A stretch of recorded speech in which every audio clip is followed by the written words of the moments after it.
30 seconds time. We're just setting up for a live feed onto social media channels. Welcome.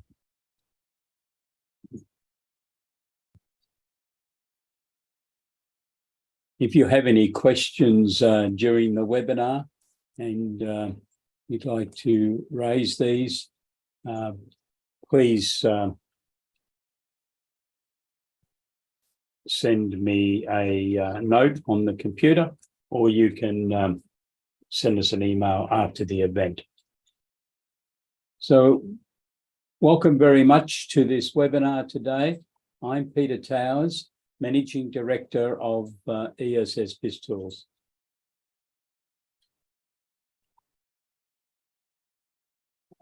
Dear. My apologies, I picked on the wrong PowerPoint slides. We'll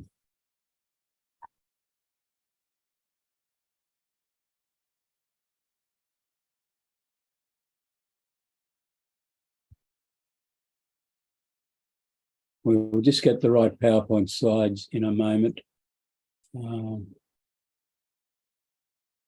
that we can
my apologies for that. I picked on the wrong slides. I picked on the promotional ones. I'm Peter Towers, Managing Director of ESS BIZTOOLS. Welcome. We've got people on live feed and we've got people in direct viewing of this webinar. Welcome. And if you have any questions, can you please type them in if you're on the direct viewing. If you're watching this on a live feed, you'll have to send us an email, peter@essbiztools.com.au.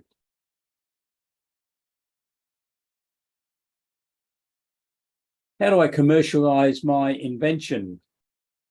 It's a question I find as an accountant I've been asked quite a number of times over the years. And I think at this time of the year, when we've all got back to work, it's likely to be a question that we hear a fair bit of. How do I commercialize my invention? It starts with research and development. That a micro business, a sole trader, a partnership, or a SME may have been undertaking. Many of these people do not have any familiarity with the laws that apply and may well be unaware that to maximize the taxation benefits out of research and development, you have to operate through a company. Sometimes they really haven't presented themselves to anyone that can give advice until 12 to 18 months later, and they've missed out on the ability to claim the research and development premium until they've at least got themselves into a company, and they can't backdate the transactions. So they've lost the opportunity to maximize their claim for that expenditure. The aggregated research and development expenditure on legitimate research and development expenditure has to exceed $20,000 in a financial year. So that can be a drawback for some of your clients. I think it all starts with a prototype or something they've developed or a computer program they've prepared or whatever. What's it do? What's it going to enable to occur in the marketplace? Are they going to be able to compete with current products? Because they have to identify that they've undertaken prior art searches to be able to claim the research and development benefits in any case. So there has to be a uniqueness to what they're developing. They have to be able to identify the key outcomes that they're expecting out of their research and development project. And very importantly, please remember this research and development activity does not have to be successful. In other words, they don't have to, at the end of the day, create a great new product, but they need to go through the steps that are required relative to prior art searches and the documentation of the research activities. So it's the prior art searches that are the foundation relative to market research. Who's out there? Who's already registered something? What changes are they making? Whenever I'm advising a client in this process, I ask them to get a spreadsheet and to list the key attributes of their product or service that they're developing, and then compare them to the competitors' products. And please remember that it's your client's role to do this, not yours as the accountant. I see your role as being to ensure that the rules and regulations as promulgated by the tax office and by Oz Industry have been abided by. So you, if you utilize the ESS BIZTOOLS format, have a wide range of forms and guidance to make sure the records are being appropriately kept. It's the client who has to undertake the research and development activities. It's them who has to go through the work processes and keep the labor records and keep the cost records and the records of consultants and other persons who have assisted in this process. It's very important that you and the client are able to develop a project budget. What's the estimated expenditure from now until your client has a commercial product? And by commercial, the tax office and Oz Industries are meaning at a commercial markup, because that's the key funding availability that is able to come from the Accelerating Commercialisation Grant, which is a wonderful grant that's available for companies with no turnover through to a $20 million turnover. So that's bigger than a lot of the companies you might be working with. But there's grants of up to $1 million that are available on a 50% funding basis.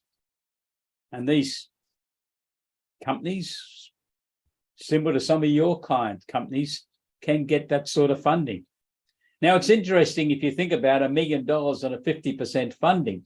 So the government, through Oz Industries, is accepting that there could be $2 million worth of expenditure from the time that someone's completed their first prototype, and some of them go through quite a number of prototypes before they finally get to the final commercial one.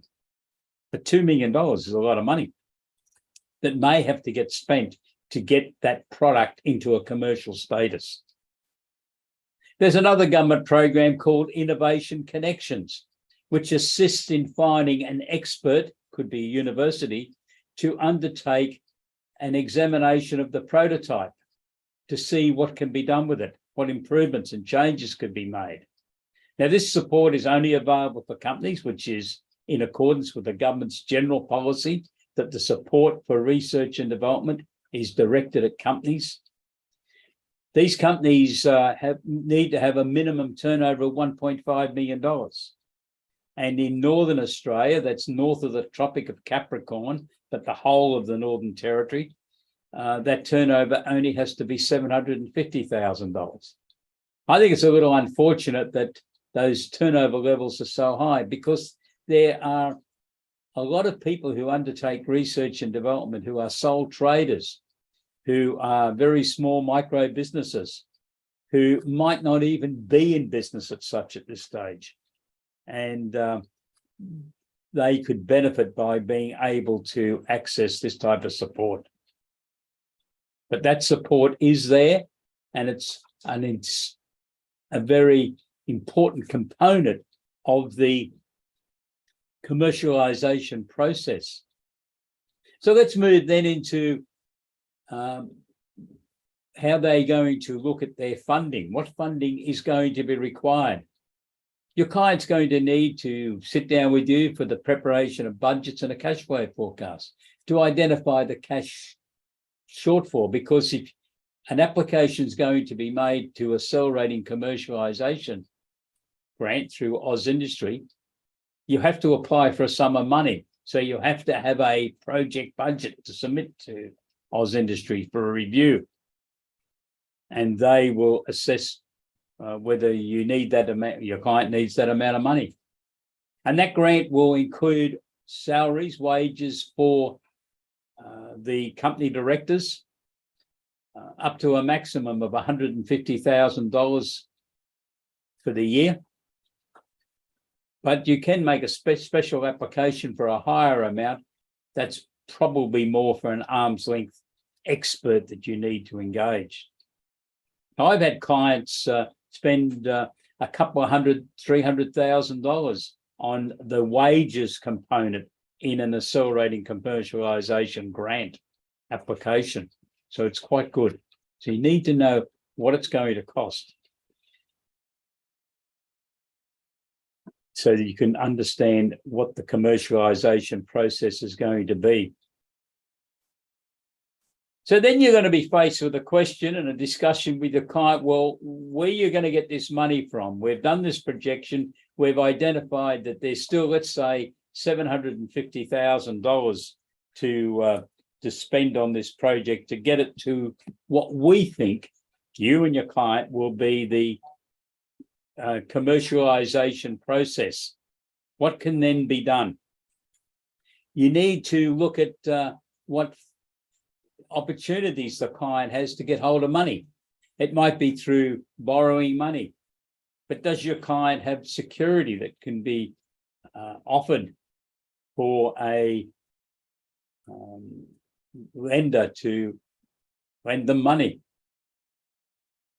And at times that will be very difficult for your client. Depends what other activities they've got going on in their business, doesn't it?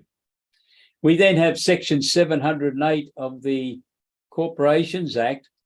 Does your client have the ability to raise money there? Well, they can raise up to $2 million in a 12-month period from a maximum of 20 investors without producing a prospectus. Is that the way to go?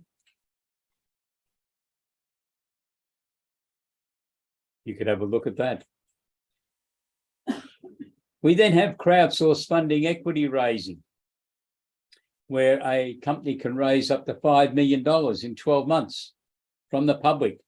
There is a whole process, of course, which I assume that you're familiar with. And if you're not, we will be running some webinars on crowdsourced funding in a few weeks' time. And within ESS BIZTOOLS, we have a complete package summarising crowdsourced funding equity raising. It's a great way for a small company, turnover under $25 million, gross value of assets under $25 million, to be able to raise capital. Your client will have to deal through a organisation that's known as a crowdsourced funding intermediary. There are 16 of those organisations in Australia. They all have an Australian Financial Services licence, and they are there to act as the gatekeepers on behalf of ASIC, but also to assist the companies that they've selected to support in their capital raising process. So they wear two hats. And it's a process that's working. A few hundred companies have availed themselves of this opportunity over the last few years. So that might be one way your client can raise money. The other way is early stage innovation company. This is the stablemate to crowdsource funding equity raising that was introduced by the previous Liberal government as part of their innovation strategy that was released in December 2015, and then took a couple of years to get the legislation through Parliament and get started, and we now have it. Now, this legislation is a utilisation of the Section 708 of the Corporations Act capital raising, but the real benefits have been factored in to come from the tax office, because the investors get something out of it. The investors get a rebate on their tax bill based on their amount of investment into a qualified early stage innovation company. And if they hold the shares that they've been allocated as part of that process of accreditation as an early stage innovation company, they don't have to pay capital gains tax if they own the shares for longer than 12 months and less than 10 years. And at the end of 10 years, there's a revaluation of the company and they have a new cost price, which they move forward from there. The real benefit is the company receives the money for their business activities. Investors get something out of it. The rebate is limited to $10,000 for a retail investor, but it's $200,000 for a sophisticated investor. ESS BIZTOOLS has a full product package on early stage innovation company. Now, to raise any of this money, whether it's loan funds or Section 708 of the Corporations Act, crowdsource funding equity raising, or early stage innovation company, you need some basic data that the company has. And they will need your assistance, or the vast majority of people trying to go down this path will need your assistance.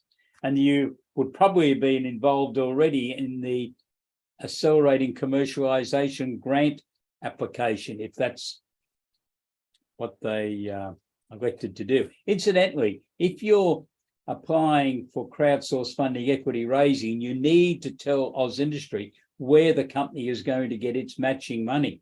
So going back to $750,000 worth of money of costs to be spent to get to the commercialization stage that I referred to earlier, that would mean that the company has to contribute $375,000 of that, and the AusIndustry program would supply the other $375,000. Where's that $375,000 going to come from? You can have a application to AusIndustry for accelerating commercialization on the basis that the company is going to raise the balance through crowdsource funding equity raising or early stage innovation company. They will process, in conjunction with the tax office for early stage innovation company, the approval, but subject to the capital being raised so that they can see where the money's coming from. So the first document that's needed to be produced is the business plan. Now, this should be produced with the leadership team. I don't like the idea of business plans being written in isolation or to be just templates of another business plan. It needs to be unique for this business with their leadership team closely involved. Why?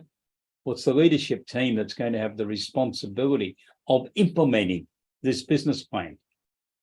We're then going to need the predictive accounting reports, the budgets for next 3 to 5 years, and these should be based on the business plan. It's not a situation where we have a business plan and then we have a set of predictive accounting reports and the two don't gel. They need to be a follow-on process. The business plan outlines the strategy. The predictive accounting reports identify how the funding is going to be put together, how all this is going to work financially. So the first group is the budgets. The second group is the cash flow forecast, looking at how this business is going to fund its operations over that period of time. And the third and a very important document is the projected balance sheets. So it's looking at the position in 3 to 5 years' time. So that's a vital document. You can sit back down with your client and say, this is what your entity is going to look like in 3 to 5 years' time. Is this what you want? And that will be a great document to help investors. So by offering these services, your firm will be recognized as being a expert in helping SME clients to be able to raise capital. And it's a great experience for some of your younger accountants to work on this process, because they've looked at a lot of things, haven't they?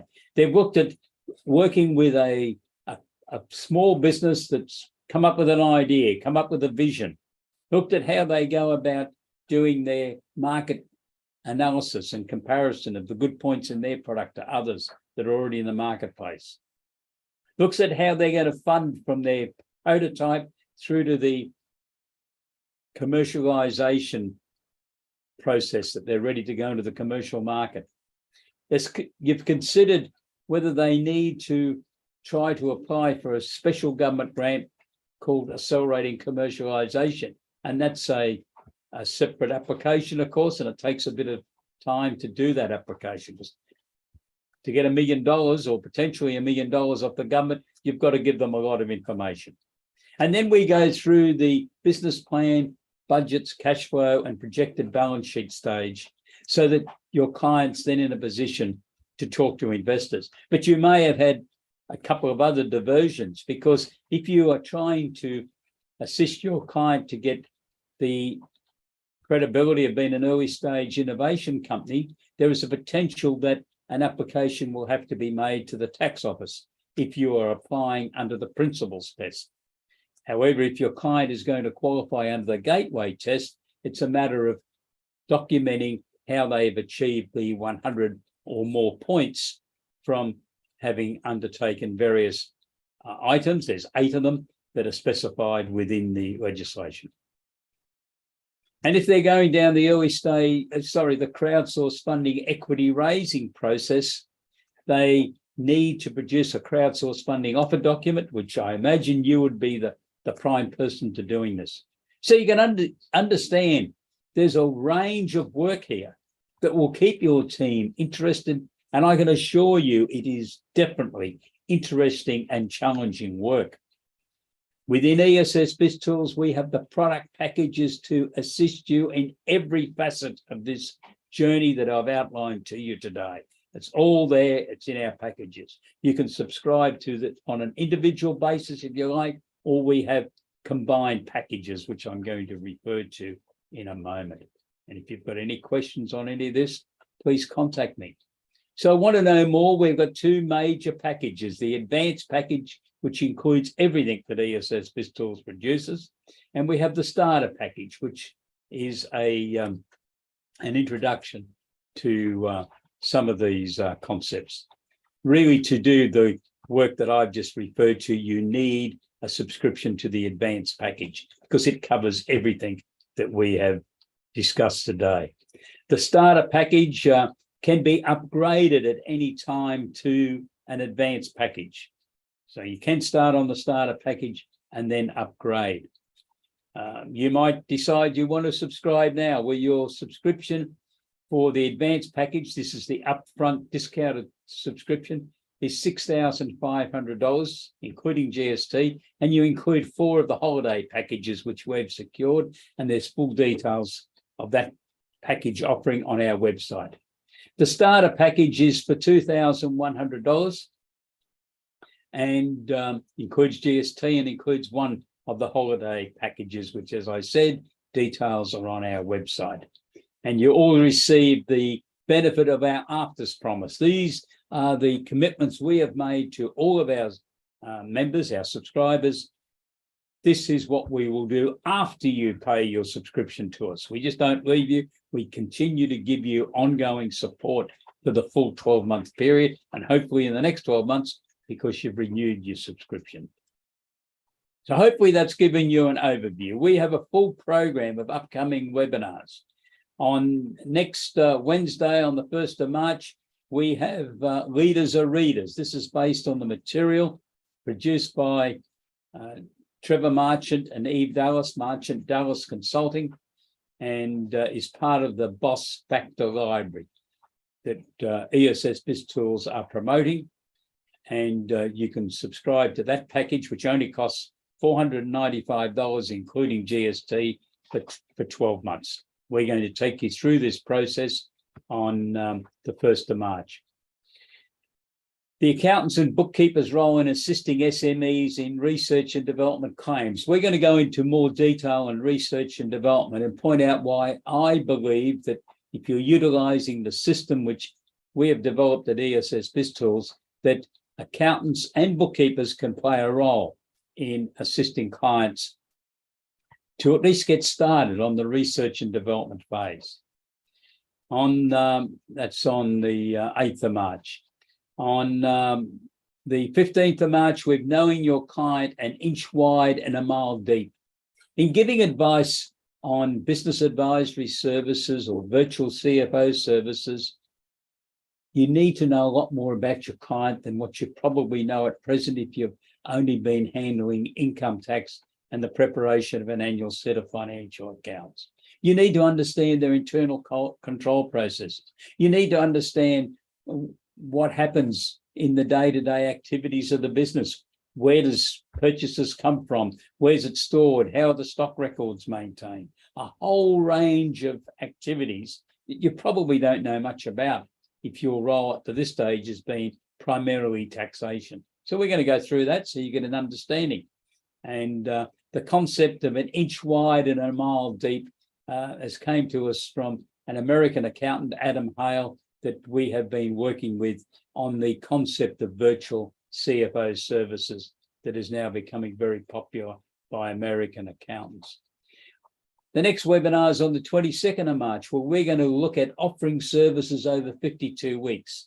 This is important because it's identifying that these commercial services that we believe are very important for accountants to be offering are not just for work at the end of the financial year or 1 or 2 end of months during the year. It's a 52-week basis. It starts with weekly performance reports, then monthly and budget comparisons, etc., and a board of advice review. Delivering virtual CFO services is on Wednesday, the 29th of March. Understanding what we're talking about when it comes to CFO services. And upskilling your team is on the 5th of April, where we're going to look at how you go about making sure that your team clearly understand the new services that you're going to be offering to your accounting team members, or to your clients via your accounting team members. So thank you very much for participating in this webinar. I'm just going to check. I don't seem to have any questions that have come in from anyone. If you think of questions later on, please send me an email, peter@essbiztools.com.au, or make a telephone call, 1-800-232-088, and I will set up a Zoom meeting with you to discuss the issues or concerns. We look forward to being able to assist your firm during 2023. There are a lot of challenges out there for accounting firms, a lot of challenges in talent attraction and retention. This type of work that I've summarized today will give you interesting and challenging work. I can guarantee that. And you will find that your team will be a lot happier and your clients will be very happy. Stay safe. Have a great day. Goodbye.